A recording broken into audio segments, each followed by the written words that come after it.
Hello guys, welcome back to my channel. இன்றைக்கி இதை பற்றி பார்க்கணும்னா ஐடிசியை பற்றி பார்க்க போகிறோம்.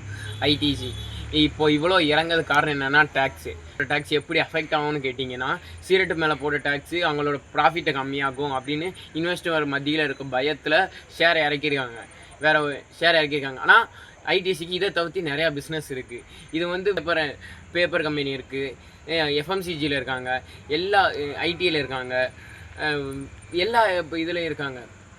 ஆனால் ஐடிசி இப்போ இறக்கிறது காரணம் அந்த டேக்ஸ் ப்ராப்ளம் மட்டும்தான். அதே மாதிரி எக்ஸ்பெக்ட் பண்ண ரிசல்ட் இல்லை, அவங்களோட சேல்ஸுக்கு கம்மியாகுது. அது ஒரு மெயின் ரீசன். இப்போ வர ஜனவரி 29 அன்னைக்கு ரிசல்ட் டிக்ளேர் பண்ணாங்க. அன்னைக்கு தெரியும் இன்னும் பிஸ்னஸ் க்ரோ ஆகுமா இல்லைன்னா. ஆனால் ஏற்கனவே சொல்லியிருந்த ரீசன் என்னென்னா, இன்னும் 2 குவார்ட்டர் 3 குவார்ட்டருக்கு ப்ராஃபிட்டு கம்மியாக தான் இருக்கும், அதுக்கப்புறம் நாங்கள் மீண்டு வந்துடுவோம் அப்படின்னு சொல்லியிருந்தாங்க. எத்தனை பேருக்கு தெரியல. ஆனால் இப்போவும் ஐடிசி அண்டர் வேல்யூடாக தான் இருக்குது, தைரியமாக கன்சிடர் பண்ணலாம்.